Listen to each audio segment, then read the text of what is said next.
Hello বন্ধুরা, science with clarity চ্যানেলে তোমাদেরকে স্বাগতম। এই চ্যানেলে আমি পদার্থবিদ্যা তথা বিজ্ঞানের নানা গুরুত্বপূর্ণ বিষয় সম্পর্কে তোমাদের সাথে আলোচনা করব এবং বিভিন্ন বিষয়ে তোমাদের ধারণা পরিষ্কার করার চেষ্টা করব।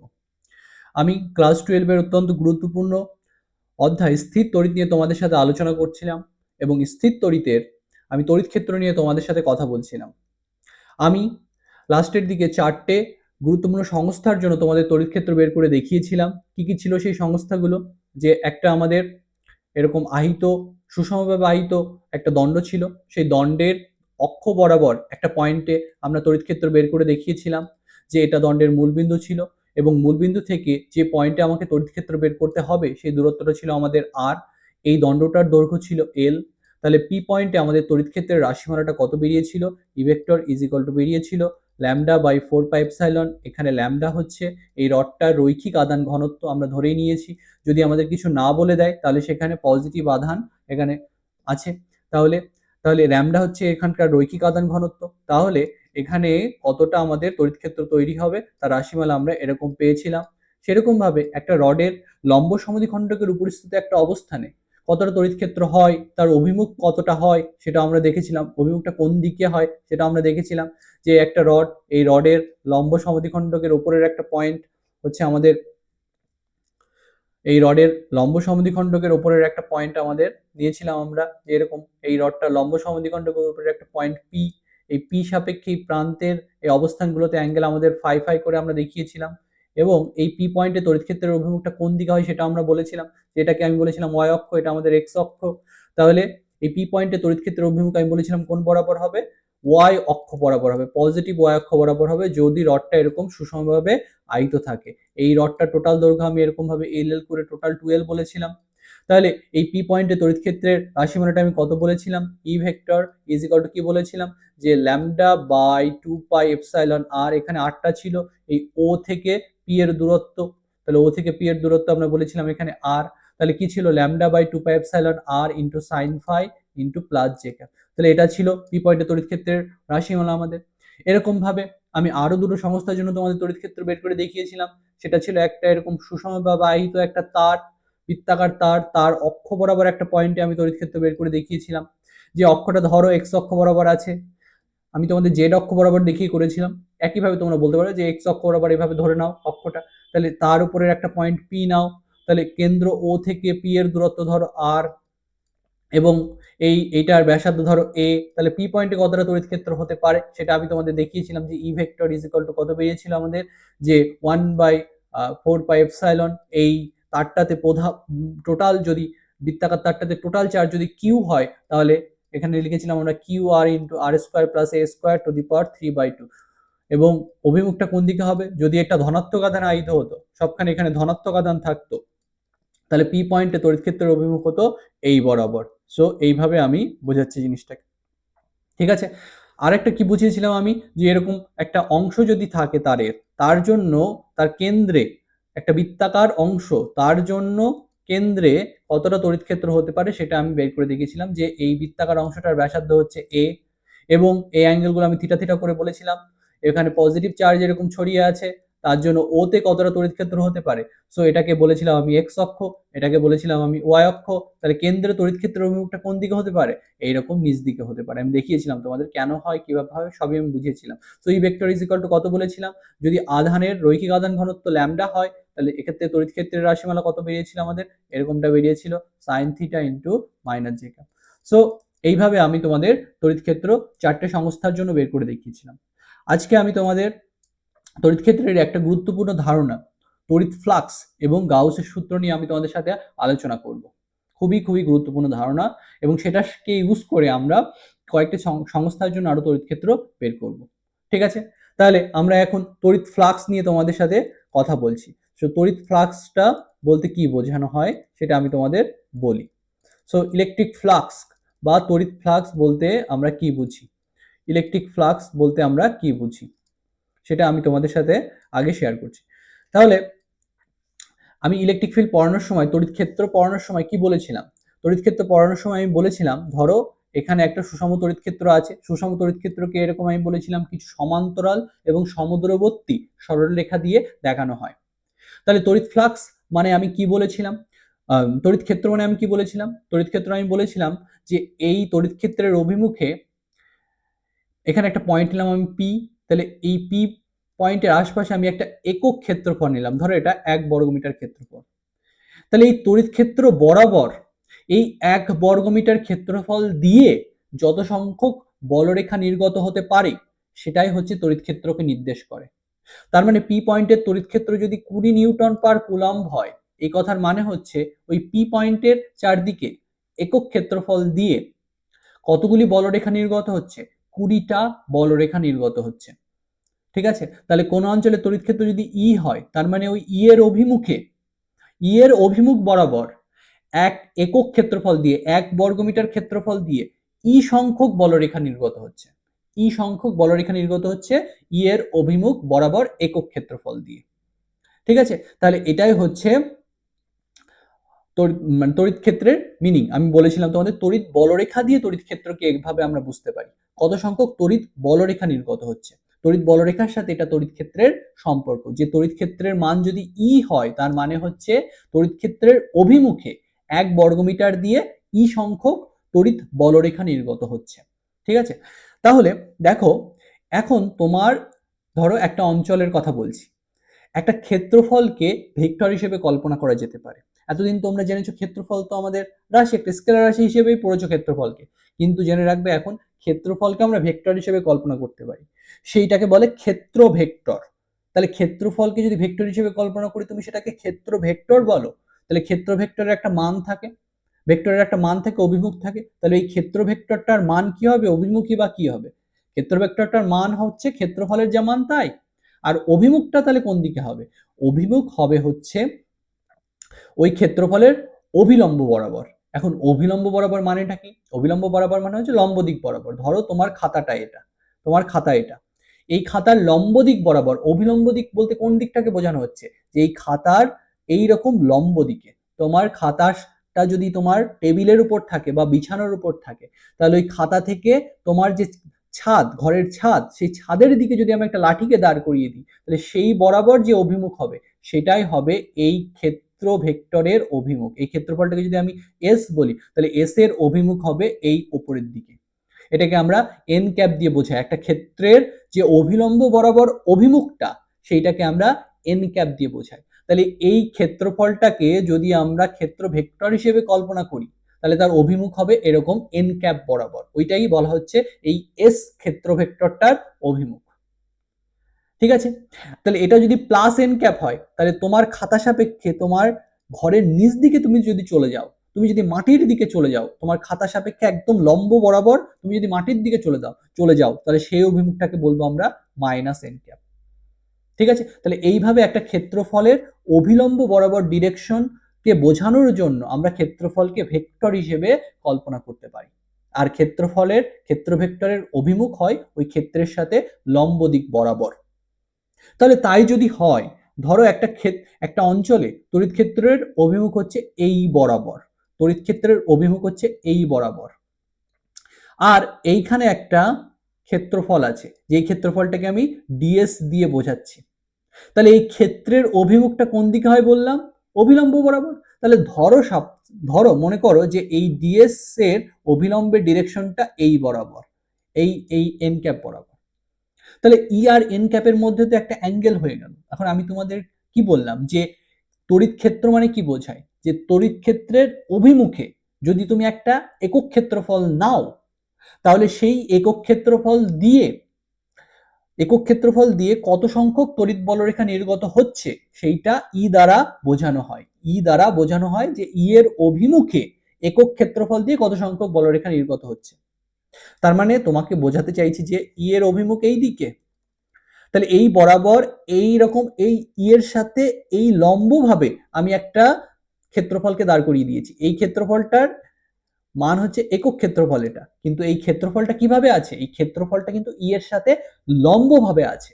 যদি ক্ষেত্রফল ই এর সাথে লম্বভাবে থাকে, তাহলে এই ক্ষেত্র ভেক্টরটার অভিমুখ হবে ই বরাবর।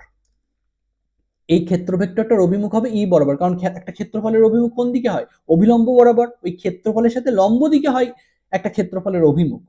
তাহলে ক্ষেত্রফলের অভিমুখ আর ই এর অভিমুখ যদি একই দিকে হয়, তখন আমরা বলতে পারি যে একটা একক ক্ষেত্রফল দিয়ে কত সংখ্যক বলরেখা নির্গত হচ্ছে সেটা ই দ্বারা বোঝায়।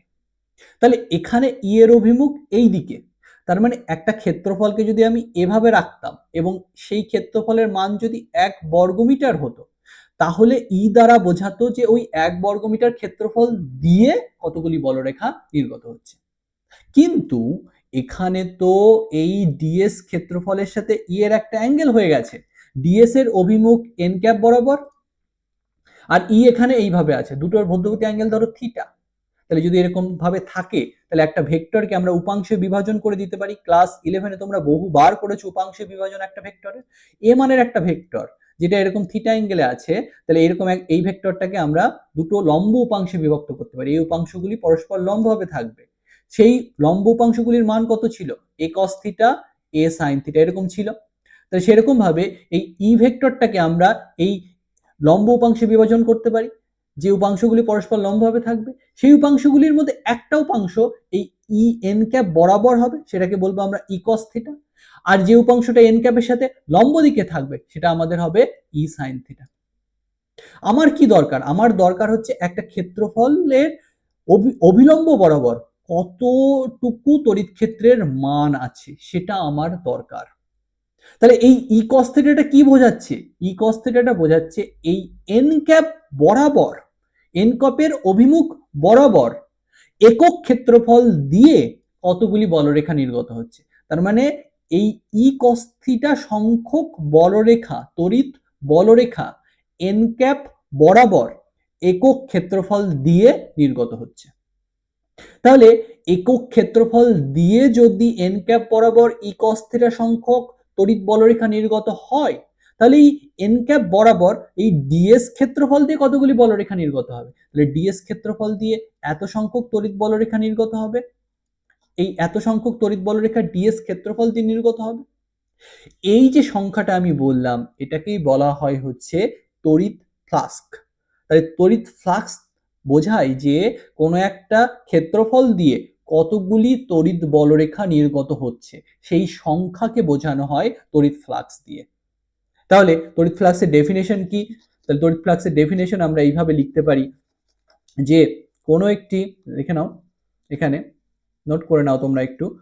তাহলে আমার এই লেকচার সম্পর্কিত একটা পিডিএফ আমি তোমাদের ভিডিও ডেসক্রিপশনে দিয়ে দিয়েছি, সেখানে সবকিছু সুন্দরভাবে আরো লেখা আছে, তোমরা সেটাও পড়তে পারো এবং আমার সাথে নোট করতে থাকো, তাহলে তোমাদের পড়াটা আরো ভালো হবে। ঠিক আছে? তো তড়িৎ ফ্লাক্স বলতে কি বোঝানো হয়? তড়িৎ ফ্লাক্স বলতে বোঝানো হয় যে কোনো ক্ষেত্রফল দিয়ে নির্গত মোট তড়িৎ বলরেখার সংখ্যাকে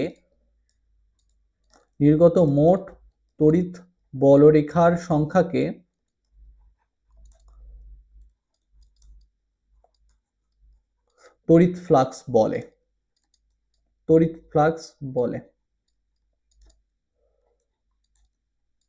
তাহলে কোনো ক্ষেত্রফল দিয়ে নির্গত মোট তড়িৎ বলরেখার সংখ্যাকে আমরা কি বলছি? তড়িৎ ফ্লাক্স বলছি। তাহলে ধরো সাপোজ এখানে একটা ক্ষেত্রফল আমি নিলাম, এরকম একটা ক্ষেত্রফল নিলাম, একটা এস ক্ষেত্রফল। তাহলে এস ক্ষেত্রফলের ছোট্ট একটা অংশ নিলাম আমি, এটা হচ্ছে আমাদের ডিএস। এই ডিএস এর অভিলম্বের ডিরেকশন ধরো এই দিকে, মানে ডিএস ক্ষেত্র ভেক্টরটার অভিমুখ তার মানে এই এন ক্যাপ বরাবর। ঠিক আছে? এবং ই যে তড়িৎ ক্ষেত্র ভেক্টরটা তার অভিমুখ এই দিকে, তার মানে এই দুটোর মধ্যে একটা অ্যাঙ্গেল আছে। ঠিক আছে? তাহলে আমরা কি বলতে পারি যে এই ডিএস ক্ষেত্রফল দিয়ে নির্গত তড়িৎ ফ্লাক্স কত সেটা আমরা এইভাবে লিখতে পারি। তাহলে ডিএস ক্ষেত্রফল দিয়ে নির্গত তড়িৎ ফ্লাক্স কত সেটা আমরা লিখতে পারি। তাহলে ওইটাকে ইউজ করে আমি এই পুরো এস ক্ষেত্রফল দিয়ে কতটুকু তড়িৎ ফ্লাক্স নির্গত হচ্ছে টোটাল সেটাও আমরা বের করতে পারি। তাহলে আমরা কি বলতে পারি যে এই এস ক্ষেত্রফল দিয়ে নির্গত মোট তড়িৎ ফ্লাক্স, নির্গত তড়িৎ ফ্লাক্স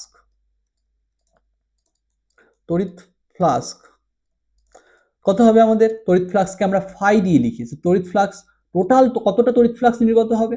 তাহলে আমরা আগে দেখি যে ওই ছোট্ট ডিএস ক্ষেত্রফল দিয়ে কতটুকু তড়িৎ ফ্লাক্স নির্গত হচ্ছে, সেটাকে আমরা কিভাবে বলছিলাম যে এই অ্যাঙ্গেলটা যদি আমাদের থিটা হতো তাহলে ডিএস ক্ষেত্রফল দিয়ে কতটুকু তড়িৎ ফ্লাক্স নির্গত হতো, সেটা হতো আমাদের ই কস থিটা ইন্টু ডিএস। এত সংখ্যক তড়িৎ ফ্লাক্স ওই ডিএস ক্ষেত্রফল দিয়ে নির্গত হতো। তাহলে এই পুরো জিনিসটাকে আমরা এইভাবে লিখতে পারি না যে ই ডট ডিএস, দুটো ভেক্টরের ডট গুণ করলে কি আসে, এ ডট বি করলে কি আসে, A B into cos theta আসে। এখানে তো সেটাই এসেছে যে ই কস থিটা ইন্টু ডিএস। তাহলে এই রেজাল্টটাকে আমরা ই ডট ডিএস করে লিখতে পারি, আর তড়িৎ ফ্লাক্স একটা স্কেলার রাশি। তাহলে তাহলে এই তড়িৎ বলরেখার সংজ্ঞাটা কত হবে, বা এস ক্ষেত্রফল দিয়ে নির্গত তড়িৎ ফ্লাক্স কত হবে, সেটাকে আমরা লিখতে পারি এইভাবে যে ডিএস ক্ষেত্রফল দিয়ে কতটুকু তড়িৎ ফ্লাক্স নির্গত হবে, সেটা হচ্ছে এইটা ই ডট ডিএস। তাহলে এই পুরো এস ক্ষেত্রফল দিয়ে কতটুকু তড়িৎ ফ্লাক্স নির্গত হবে, সেটা হবে এই ছোট ছোট ডিএস ক্ষেত্রফল দিয়ে যে তড়িৎ ফ্লাক্স গুলো নির্গত হচ্ছে তাদের সবার সমষ্টি।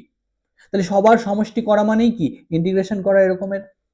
তাহলে এস ক্ষেত্রফল দিয়ে টোটাল কতটা তড়িৎ ফ্লাক্স নির্গত হবে, এতটুকু তড়িৎ ফ্লাক্স নির্গত হবে। তাই আমি লিখলাম phi is equal to E dot DS, তার ইন্টিগ্রেশন। ঠিক আছে, তাহলে এটাই হবে ওই এস ক্ষেত্রফল দিয়ে নির্গত টোটাল কতটা তড়িৎ ফ্লাক্স তার মান। ঠিক আছে, তাহলে তড়িৎ ফ্লাক্সের একক কি হবে, তাহলে এককটা কি হবে এখানে, এককটা হচ্ছে এখানে দেখো যে তড়িৎ ফ্লাক্সের একক কি, সো তড়িৎ ফ্লাক্সের একক কি হবে, ই এর সাথে ক্ষেত্রফল গুণ করতে হবে, তাহলেই তো ফাই এর একক পাওয়া যাবে। তাহলে ফাই এর একক কি হবে, আমরা কি পড়েছিলাম যে ই এর একক কি, নিউটন পার কুলম অথবা ভোল্ট পার মিটার। তাহলে ফাই এর একক কি লেখা যায়, তাহলে ফাই এর একক কি লেখা যায়, ফাই এর একক এসআই একক লিখছি আমরা। সো ফাই এর এসআই একক কি হবে আমাদের, যে newton per coulomb into metre square. তাহলে এটাই হচ্ছে ফাই এর একক, newton metre square into coulomb to the power -1।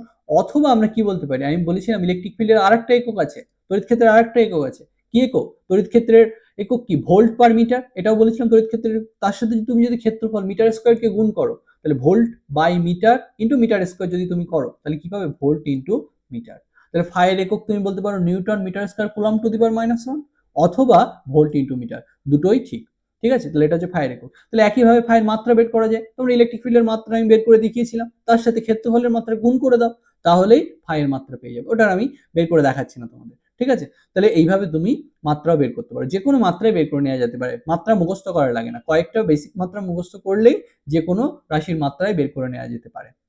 ঠিক আছে, তাহলে এটাই হচ্ছে আমাদের তড়িৎ ফ্লাক্স, আমরা এইভাবে জিনিসটা বুঝলাম। ঠিক আছে, এবার আমরা দেখব খুবই খুবই খুবই গুরুত্বপূর্ণ একটা সূত্র, যেটাকে আমরা বলবো গাউসের সূত্র। সেই গাউসের সূত্র আমরা এখন পড়ব। ঠিক আছে, গসেস ল বলে ইংলিশে সাধারণত, বাংলায় গাউস সূত্র বলে। ঠিক আছে, তাহলে সেই সূত্রটা আমরা এখন পড়ব। ঠিক আছে, তাহলে গাউসের সূত্র, গাউসের সূত্র। ঠিক আছে, গসেস ল, এটাকে ইংলিশে এইভাবে বলে গসেস ল। ঠিক আছে, গসেস ল।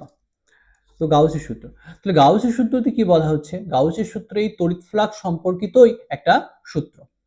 ঠিক আছে, তাহলে এখানে কি বলা হচ্ছে দেখো। ঠিক আছে, এই গাউসের সূত্রের খুবই গুরুত্ব আছে। আস্তে আস্তে আমরা যখন এই গাউসের সূত্রের ব্যবহার দেখব, তখন এই গুরুত্বগুলো আমরা ভালো করে আরো বুঝতে পারবো। ঠিক আছে, খুবই খুবই গুরুত্বপূর্ণ। গাউসের সূত্রের স্টেটমেন্টটা আমি আগে লিখছি, এর গাণিতিক রূপ আমি লিখছি, তারপরে আমি এর ব্যবহার আস্তে আস্তে করে দেখাচ্ছি। তাহলে গাউসের সূত্রটা কি, গাউসের সূত্রে বলা হচ্ছে যে বদ্ধতল দিয়ে কোনো বদ্ধতল দিয়ে নির্গত মোট তড়িৎ ফ্লাক্স, নির্গত মোট বহির্মুখী তড়িৎ ফ্লাক্স,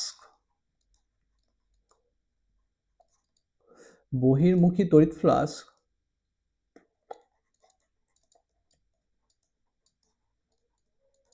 ওই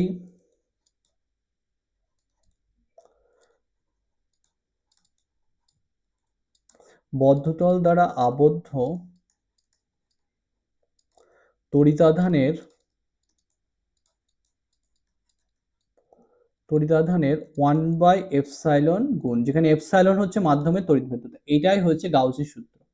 কোনো বদ্ধতল দিয়ে নির্গত মোট বহির্মুখী তড়িৎ ফ্লাক্স ওই বদ্ধতল দ্বারা আবদ্ধ তড়িতাধানের 1/এপসাইলন গুণ। ঠিক আছে, এটার মানে কি, ঠিক আছে, এটার মানেটা কি দেখো, এই মানেটা আমরা বোঝার চেষ্টা করি।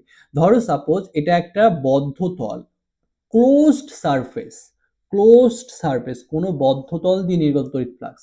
তাহলে এই সারফেসটাকে আমরা বলছি ক্লোজড। একটা সারফেস যদি ক্লোজড হয় সে কি করে, সে একটা ভলিউমকে এনক্লোজড করে রাখে। একটা সারফেস যদি ক্লোজড হয় সে একটা ভলিউমকে ধরে রাখে। ধরো সাপোজ তোমার ঘরটা যদি সব দিক থেকে জানলা দরজা সব বন্ধ করে দেওয়া হয়, তাহলে তোমার ঘরটা কি করবে, তোমার ঘর চারদিক থেকে আবদ্ধ হয়ে গেল।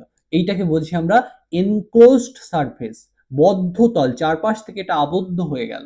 তাহলে সেই রকম একটা বদ্ধতল দিয়ে নির্গত মোট বহির্মুখী তড়িৎ ফ্লাক্স, ওই বদ্ধতল দ্বারা আবদ্ধ যে তড়িতাধান তার 1/ε গুণ। ধরো এই বদ্ধতল এস বদ্ধতল দ্বারা কিছু আধান এখানে আবদ্ধ হয়ে আছে। একটা আধানকে আমি বলছি ধরো Q1, একটা আধানকে ধরো বলছি আমি Q2, আর আরেকটা আধানকে ধরো বলছি আমি -Q3। তাহলে এই বদ্ধতল দ্বারা এখানে কতগুলো আধান আবদ্ধ হয়ে আছে? 3টে আধান আবদ্ধ হয়ে আছে। একটাকে বলছি Q1, একটাকে বলছি Q2, একটাকে বলছি Q3। তাহলে এই বদ্ধতল গাউসের সূত্রটাকে আমরা কিভাবে লিখবো, গাণিতিকভাবে কিভাবে দেখাবো? তাহলে এখানে মোট যে নির্গত বহির্মুখী তড়িৎ ফ্লাক্সটা কত হবে সেটাকে আমরা কিভাবে লিখতে পারি? তাহলে লিখবো এখানে যে মোট বহির্মুখী তড়িৎ ফ্লাক্স, মোট বহির্মুখী তড়িৎ flux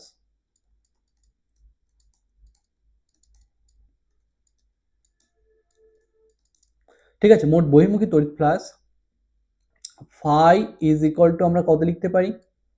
phi is equal to আমরা লিখতে পারি যে ই dot DS, E dot DS এরকম একটা ক্লোজড সিম্বল আমরা দেব। এই যে ক্লোজড সিম্বলটা লিখছি, নিচে এস লিখছি, এটা দিয়ে বোঝাচ্ছি আমি সারফেস ইন্টিগ্রেশন করছি, এবং এই গোল সিম্বলটা বোঝাচ্ছে এই যে ক্ষেত্রফল সেটা একটা আবদ্ধ ক্ষেত্র। এই এই যে গোল, এই যে একটা গোল দিয়েছি আমি, এই গোল দিয়ে বোঝানো হচ্ছে এই ক্ষেত্রফলটা হচ্ছে একটা আবদ্ধ ক্ষেত্র। আর গাউসের সূত্রে এরকম একটা আবদ্ধ ক্ষেত্রের জন্যই আমরা লিখি। তাহলে কোনো বদ্ধতল দিয়ে নির্গত মোট তড়িৎ ফ্লাক্স, ওই বদ্ধতল দ্বারা আবদ্ধ মোট যে তড়িদাধান তার 1/ε গুণ। ঠিক আছে, তাহলে আমরা কি বলছি এখানে দেখো,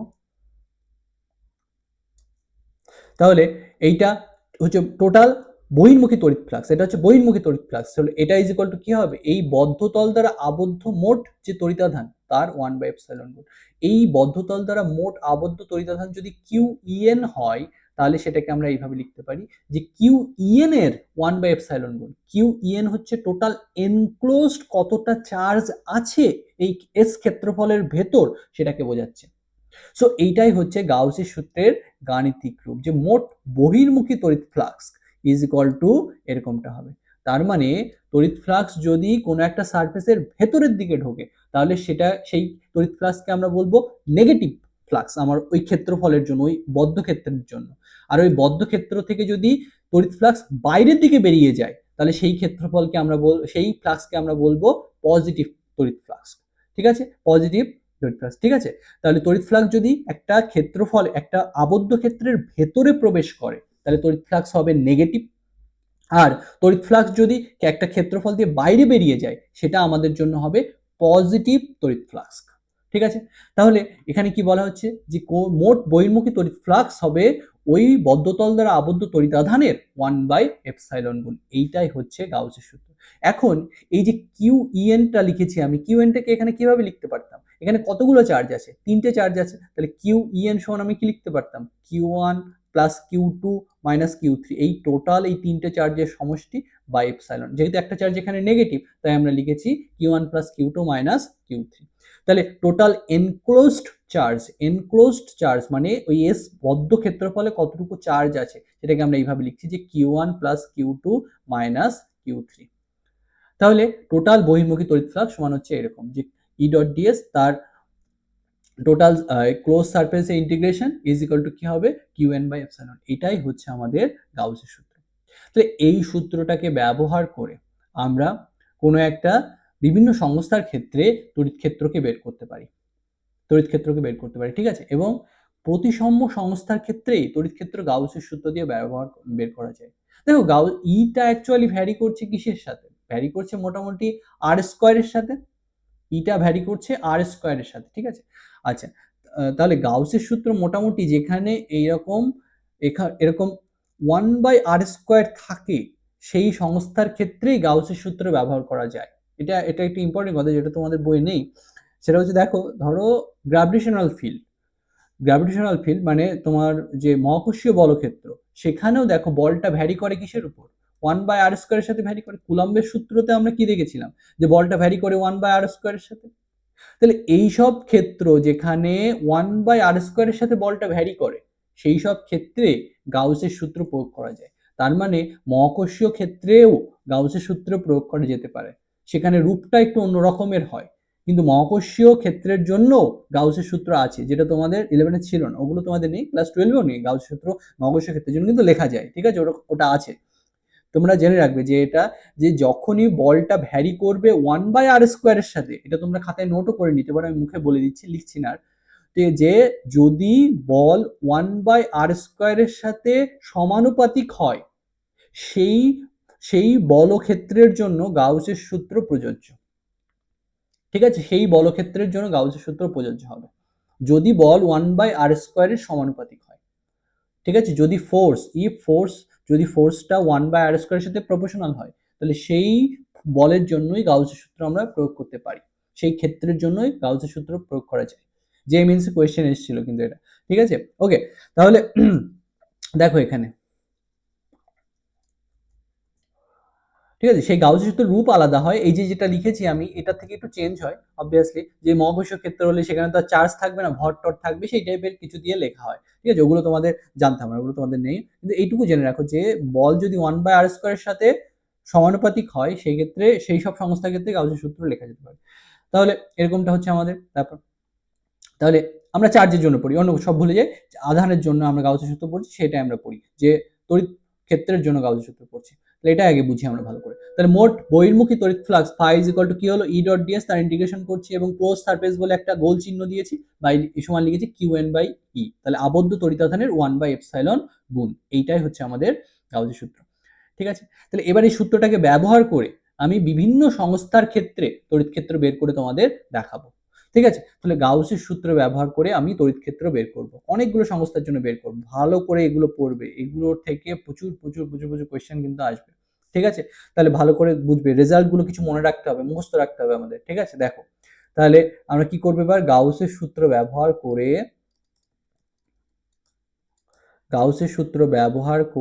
আমরা তড়িৎ ক্ষেত্র বের করব বিভিন্ন সংস্থার জন্য। সো গাউসের সূত্র ব্যবহার করে তড়িৎ ক্ষেত্র আমরা বের করব, তড়িৎ ক্ষেত্র নির্ণয় করব বিভিন্ন সংস্থার জন্য। প্রথমে আমি কার জন্য বের করব গাউসের সূত্র ব্যবহার করে তড়িৎ ক্ষেত্র? একটা বিন্দু আধানের জন্য গাউসের সূত্র ব্যবহার করে তড়িৎ ক্ষেত্র আমরা বের করব। তাহলে প্রথম যে সিস্টেমের জন্য আমি তড়িৎ ক্ষেত্র বের করব, সেটা হিসেবে নিলাম আমি বিন্দু আধান। এই বিন্দু আধানের জন্য আমি কি করব, তড়িৎ ক্ষেত্র বের করব। বিন্দু আধানের জন্য কোন একটা পয়েন্টে তড়িৎ ক্ষেত্র কত হয় সে তো আমরা জানি অলরেডি, সেইটাকে আমি আরেকটু বের করে গাউসের সূত্রটা কি করে অ্যাপ্লাই করতে হয় সেটা শেখানোর জন্য তোমাদের এটা করানো হচ্ছে। প্রথমে ধরো কিউ আধান এখানে আছে, তো কিউ আধান থেকে আর দূরত্বে একটা পয়েন্ট পি, সেই পি পয়েন্টে তড়িৎ ক্ষেত্র কত হবে তো আমরা জানি, ভেরি ইজি। আমি বলেছি যে পয়েন্টে তড়িৎ ক্ষেত্র বের করতে হবে, সেই পয়েন্টে তড়িৎ ক্ষেত্র বের করা মানেই হচ্ছে ওই পয়েন্টে যেন আমি +1 কুলম্ব আধান রাখলাম। ওই +1 কুলম্বের আধানের উপর এই কিউ চার্জটা যতটা বল দেবে, যে অভিমুখে দেবে, সেটাই হবে পি পয়েন্টের তড়িৎ ক্ষেত্রের মান এবং অভিমুখ। তাহলে এই কিউ চার্জটা যে বলটা দিচ্ছে +1 কুলম্বের উপর, সেটাই তড়িৎ ক্ষেত্রের মান আর অভিমুখকে নির্দেশ করবে। তাহলে এই পি পয়েন্টে, যে পয়েন্টে তড়িৎ ক্ষেত্র বের করব আমি, সেই পয়েন্টে যে চার্জটাকে রাখবো, সেটাকে আমি বারবার বলেছি ওটাকে আমরা টেস্ট বলবো। আর যার সাপেক্ষে তড়িৎ ক্ষেত্র ওই পি পয়েন্টে বের করতে হবে, সেগুলোকে আমরা সোর্স বলবো। তাহলে এই সোর্স কি করছে, টেস্টকে এই বরাবর বিকর্ষণ করছে এবং সোর্স টেস্টের উপর বল দিচ্ছে। কতটা বল দিচ্ছে, কুলম্বের সূত্র থেকে আমরা সেটা পেতে পারি। কতটা বল দেবে, যে 1/4πε ইন্টু Q/r², এই পরিমাণ বল দেবে। Q ইন্টু 1/r², ওয়ানটা আর আমি লিখিনি এখানে। তাহলে কতটা বল দিয়েছে, এত পরিমাণ বল দিয়েছে। কোন বরাবর দিয়েছে, এটা যদি আমাদের মূল বিন্দু হতো, এটা যদি আমাদের আর ক্যাপ অভিমুখ হতো, তাহলে পি পয়েন্টে তড়িৎ ক্ষেত্রের অভিমুখ কোন দিকে হতো, আর ক্যাপ বরাবর। তাহলে এইটাই হতো পি পয়েন্টে তড়িৎ ক্ষেত্রের রাশিমালা, এটা তো অলরেডি আমরা জানি। এবার সেটাই আমরা বের করব গাউসের সূত্র দিয়ে। এইটা থেকে আমরা শিখতে পারবো যে গাউসের সূত্র কি করে প্রয়োগ করা যেতে পারে একটা সংস্থার জন্য। ঠিক আছে, ওকে, তাহলে দেখি। তাহলে একটা সংস্থার ক্ষেত্রে আমরা একটা সংস্থার ক্ষেত্রে আমরা তড়িৎ ক্ষেত্র বের করবো গাউসের সূত্রকে ব্যবহার করে। সেই সংস্থা হিসেবে নিলাম আমরা বিন্দু আধান। তাহলে বিন্দু আধানের ক্ষেত্রে আমরা বিন্দু আধানের জন্য আমরা একটা পয়েন্টে তড়িৎ ক্ষেত্র বের করবো। তাহলে সেটা করার জন্য আমরা কি করলাম, এই একটা আধান, তাহলে এখান থেকে পি দূরত্ব আমাকে তড়িৎ ক্ষেত্র বের করতে হবে। সেটা বের করার জন্য আমরা কি করলাম, এই যে আধানের চারদিকে আমি একটা ধরো এরকম গোলীয় তল আঁকলাম। এটা একটা স্ফিয়ার, এটা একটা যেন স্ফিয়ার, এরকম একটা স্ফিয়ার আঁকলাম। এর কেন্দ্রে আধানটা আছে, এই কেন্দ্র ওতে আমার প্লাস কিউ আধানটা আছে, এবং এই প্লাস কিউ আধান থেকে আর দূরে একটা পয়েন্ট নিলাম পি। এই পি পয়েন্টে আমাকে তড়িৎ ক্ষেত্র বের করতে হবে। তাহলে পি পয়েন্টটা কতটা দূরে আছে, আর পরিমাণ দূরে আছে। তাহলে আমি কি করলাম, যে যতটা দূরে পি পয়েন্টটা আছে, ও থেকে যতটা দূরে পি পয়েন্টটা আছে, সেই দূরের সমান করে, সেই আর দূরত্বের সমান করে একটা গোলক আঁকলাম। এই যে গোলকটা, এই গোলকটা আমার এখানে গাউসীয় তল হিসেবে কাজ করবে। গাউসীয় তল মানে হচ্ছে গাউসের সূত্র প্রয়োগ করার জন্য আমার একটা কিসের দরকার হয়, আমার একটা বদ্ধ তলের দরকার হয়। গাউসের সূত্র প্রয়োগ করার জন্য একটা বদ্ধ তলের দরকার হয়। সেই বদ্ধ তলকেই আমরা এখানে বলছি গাউসীয় তল। তাহলে এই যে কিউ চার্জের চারদিকে আমি একটা গোলক কল্পনা করলাম, এই গোলকটা এখানে আমার গাউসীয় তল হিসেবে ভাবছি আমি। গাউসীয় তল, গাউসীয় তলটা আমরা বিভিন্ন সংস্থার ক্ষেত্রে বিভিন্ন ভাবে চুজ করি। যে এই একটা সংস্থার ক্ষেত্রে একরকম নিলাম, আরেকটা সংস্থার ক্ষেত্রে আরেক রকম নিলাম, ঠিক আছে। আমরা এমন ভাবে গাউসীয় তলকে চুজ করি যেন আমরা সহজেই আমরা যে পয়েন্টে তড়িৎ ক্ষেত্র বের করতে চাই সেই পয়েন্টে যেন তড়িৎ ক্ষেত্র বের করতে পারি। এবং গাউসীয় তলটা আমরা এমন ভাবে নিই যেন সেইটা একটা সেই সেই গাউসীয় তলের বিভিন্ন পয়েন্টে তড়িৎ ক্ষেত্র যেন একই রকম থাকে। গাউসীয় তলের বিভিন্ন পয়েন্টে তড়িৎ ক্ষেত্রের মান যেন একই রকম থাকে, সেই টাইপের তল আমরা চুজ করার চেষ্টা করি। বা সেখানে একটা প্রতিসাম্য যেন থাকে। প্রতিসাম্য মানে কি, প্রতিসাম্য মানে হচ্ছে ধরো ধরো একটা গোলক, একটা গোলককে তুমি যেদিক থেকেই দেখো না কেন একই রকম দেখতে লাগবে। যে সব দিকে এরকম কার্ভ করা আছে, বাঁকানো আছে একটা গোলক, তার মানে এটা যেন একটা প্রতিসাম্য বস্তু, চারপাশ থেকে একই রকম। তুমি ওকে যে কোনো দিক থেকে কাটো না কেন একই রকম দেখতে। তাহলে এই ধরনের সিস্টেমকে বলা হচ্ছে প্রতিসাম্য সিস্টেম। এবার দেখো, এই কিউ আধান থেকে আমরা নর্মাল আইডিয়া আমাদের কি বলে, যে কিউ আধান থেকে এই আর দূরত্বে যদি পি পয়েন্ট হয়, বা কিউ আধান থেকে এরকম আরেকটা পয়েন্ট হতো আর, ধরো সাপোজ এক্স ধরো, তাহলে এই এক্স পয়েন্টটা কতটা দূরে, এই আর দূরত্বে আছে। তাহলে মোটামুটি কিউ থেকে আর দূরত্বের সব অবস্থানেই তো আমাদের আইডিয়া বলছে তড়িৎ ক্ষেত্র একই রকম হবে। কারণ তড়িৎ ক্ষেত্রের মান আমাদের কুলম্বের সূত্র থেকে আমরা বুঝতে পারছি যে এই গোলকটার ওপরের প্রত্যেকটা পয়েন্টে তড়িৎ ক্ষেত্রের মান একই রকম হবে। তাহলে এই পুরো যে গাউসীয় তলটা আমি ভাবছি, এটা এখানে একটা প্রতিসাম্য বজায় আছে। সেই প্রতিসাম্যের আইডিয়া থেকে আমরা বলতে পারি এই গাউসীয় তলটার প্রত্যেকটা পয়েন্টে তড়িৎ ক্ষেত্রের মান সমানই। দেখো এই গাউসের সূত্রটা আমরা সেই সব সংস্থার ক্ষেত্রেই ব্যবহার করি যাদের ক্ষেত্রে আমরা অলরেডি তড়িৎ ক্ষেত্রের মানের আইডিয়া আমাদের মোটামুটি আছে ভালো করে। সেই সব সংস্থার ক্ষেত্রে গাউসের সূত্র ব্যবহার করে আমরা তড়িৎ ক্ষেত্র বের করতে পারি।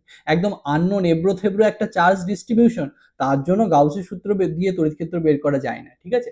একটা সুষম সংস্থা এরকম এরকম কিছু কিছু নোন বডির জন্য আমরা সহজে তড়িৎ ক্ষেত্র বের করতে পারি গাউসের সূত্র দিয়ে, বা ভেরিফিকেশন করতে পারি যে ওই পয়েন্টে তড়িৎ ক্ষেত্রের রাশিমানটা কেমন বেরিয়েছে, ঠিক আছে। তাহলে এই বিন্দু আধানের জন্য পি পয়েন্টে তড়িৎ ক্ষেত্র বের করার জন্য আমরা কি করলাম, একটা গোলকীয় তল নিলাম, আর ব্যাসার্ধের একটা গোলক নিলাম। সেই গোলকটা এখানে কি হিসেবে কাজ করবে, গাউসীয় তল হিসেবে কাজ করবে।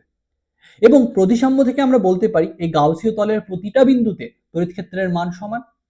তাহলে আমাদের গাউসীয় সূত্রটা আমাদের কি বলছে, যে মোট বহির্মুখী তড়িৎ ফ্লাক্স, সেই মোট বহির্মুখী তড়িৎ flux phi is equal to কি হবে, ফাই ইজ ইকুয়াল টু হবে E dot DS, E dot DS তার ইন্টিগ্রেশন।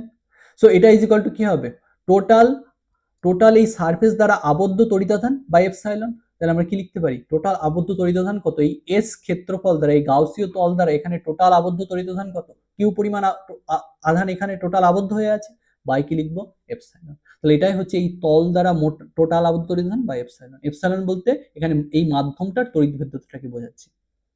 তাহলে আমরা কি বলছি, এখানে এখানে আমাকে এই ক্লোজ সারফেস আছে, তাহলে ক্লোজ সারফেস থাকার জন্য একটা গোল দিতে হয় ইন্টিগ্রেশনে, আর নিচে আমরা কি লিখছি, এস লিখছি, ঠিক আছে। তাহলে এই ইন্টিগ্রেশনটা যদি আমি করি সমান কিউ বাই এপসাইলন, এখান থেকে ই এর ভ্যালু পাবো। আমি কি বললাম, আমি বললাম যে এই ই এর মান এই যে বৃত্তাকার এই গোলক, যে এই গোলকের প্রত্যেকটা পয়েন্টে তড়িৎ ক্ষেত্রের মান একই, এবং প্রত্যেকটা পয়েন্টে তড়িৎ ক্ষেত্র আমরা বলছি অরীয়ভাবে বহির্মুখী। অরীয়ভাবে বহির্মুখী মানে কি? Radially outward.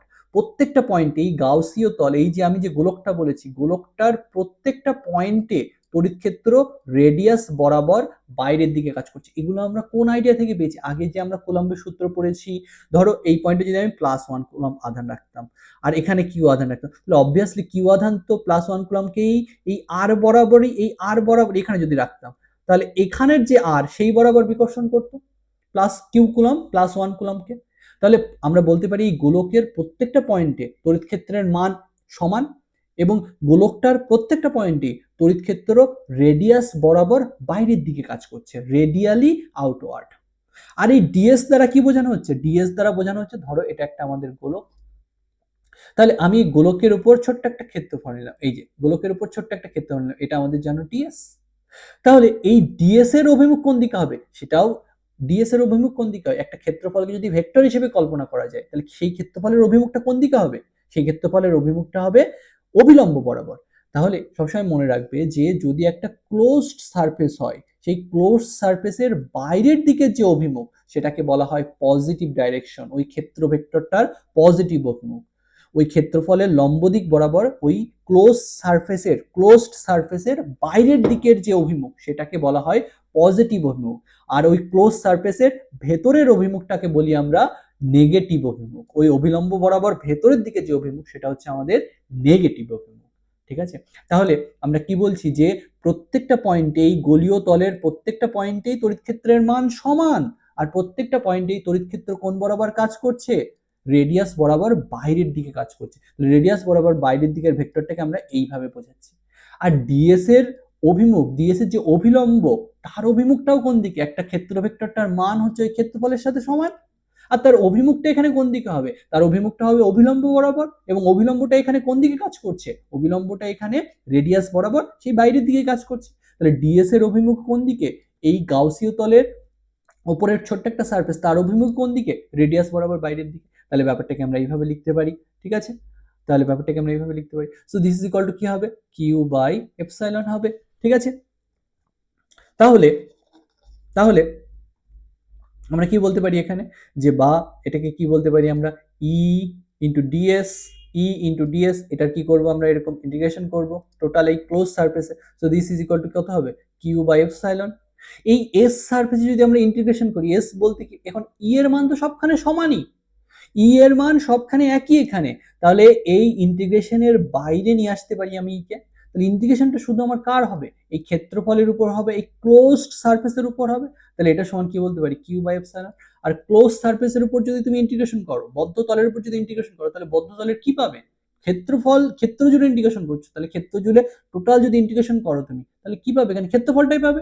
ডিএস মানে ছোট অংশের ক্ষেত্রফল, ওই ক্ষেত্রফলটার উপরে ছোট্ট একটা অংশ, তার ক্ষেত্রফল হচ্ছে ডিএস।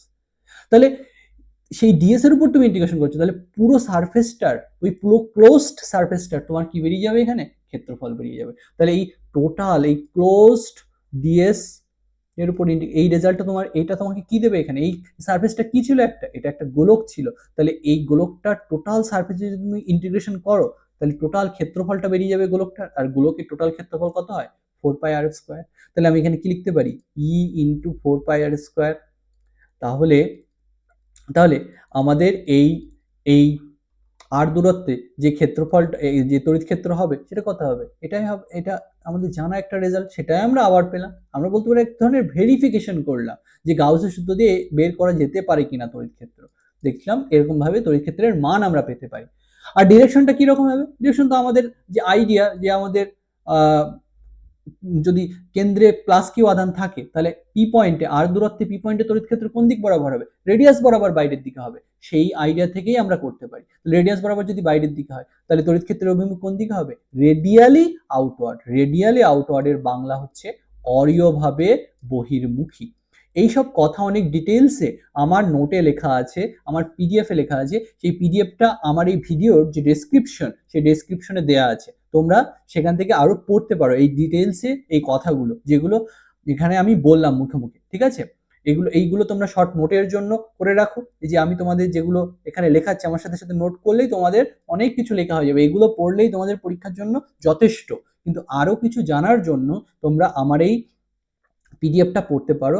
এই যে পিডিএফটা আমি আমার ভিডিও ডেসক্রিপশনে দিয়ে দিয়েছি। দেখো দেখো এই যে এখানে দেখো আমি খুব ভালো করে এইগুলো আরো ডিটেলস এখানে লিখেছি, ঠিক আছে, আরো সুন্দরভাবে লেখা আছে, তোমরা এগুলো একটু পড়ে দেখতে পারো, ঠিক আছে। তো তোমরা এগুলো একটু পড়ে দেখতে পারো। ওকে, সো এখানে একটু এটা ভুল হয়েছে, দেখো এটা এখানে ভোল্ট ইনটু মিটার হবে, এটা ভোল্ট ইনটু মিটার হবে, যে তড়িৎ ফ্লাক্সের একক এখানে ভোল্ট বাই মিটার লেখা আছে, এটা ভুল লেখা আছে, এটা ভোল্ট ইনটু মিটার মিটার হবে। ওকে, কারণ ই এর একক হচ্ছে ভোল্ট বাই মিটার, তার সাথে যদি মিটার স্কোয়ার তুমি গুণ করো, ভোল্ট বাই মিটার ইনটু যদি মিটার স্কোয়ার করো, তাহলে এখানে ভোল্ট ইনটু মিটার হবে, ঠিক আছে। তো এটা একটু ঠিক করে নিও, এটা ভুল আছে এখানে। ওকে, আচ্ছা, তারপর এইভাবে আমার নোটে এগুলো লেখা আছে, এগুলো একটু দেখো তোমরা, তাহলে ভালো বুঝতে পারবে। এখন সুন্দর করে ছবি করে এগুলো সব লেখা আছে, যেগুলো আমি বোঝালাম তোমাদের এখানে, ঠিক আছে। এই দেখো বিন্দু আধানের ক্ষেত্রে কি করে তড়িৎ ক্ষেত্র বের করা যেতে পারে সেটা আমি ডিটেলস এখানে ডিসকাশন করেছি, এবং এখানে অনেক ডিটেলস লেখা আছে, এগুলো একটু একবার পড়ে দেখতে পারো। যদি তোমাদের ইচ্ছা হয় তোমরা পড়তে পারো, যা হলে যা আমি বললাম ওখানে ওটা বুঝতে পারলেও হবে তোমাদের, ঠিক আছে। ওইভাবেই জিনিসগুলো অ্যাকচুয়ালি হয়েছে। এইভাবে আমরা আরো সংস্থার জন্য এই গাউসের সূত্র ব্যবহার করে তড়িৎ ক্ষেত্রকে বের করব, ঠিক আছে। এরকম আরো গুরুত্বপূর্ণ অনেকগুলো সংস্থা আছে যার জন্য আমি তড়িৎ ক্ষেত্র বের করবো, 4-5টা সংস্থার জন্য তড়িৎ ক্ষেত্র বের করবো, এবং সেই রেজাল্টগুলো তোমাদের কিন্তু মনে রাখতে হবে, না হলে পরের দিকে তোমাদের অসুবিধা হবে, অনেক অনেক অনেক অসুবিধা হবে। সেজন্য আমার সাথে সাথে এগুলো পড়তে থাকো, এগুলো রিভিশন করতে থাকো বারবার করে, ঠিক আছে। তাহলে আমার ভিডিও ভালো লেগে থাকলে তোমরা এই ভিডিওকে লাইক করতে পারো, সাবস্ক্রাইব করতে পারো আমার চ্যানেলকে, এবং বন্ধুদের মাঝে শেয়ার করতে পারো। থ্যাংক ইউ বন্ধুরা।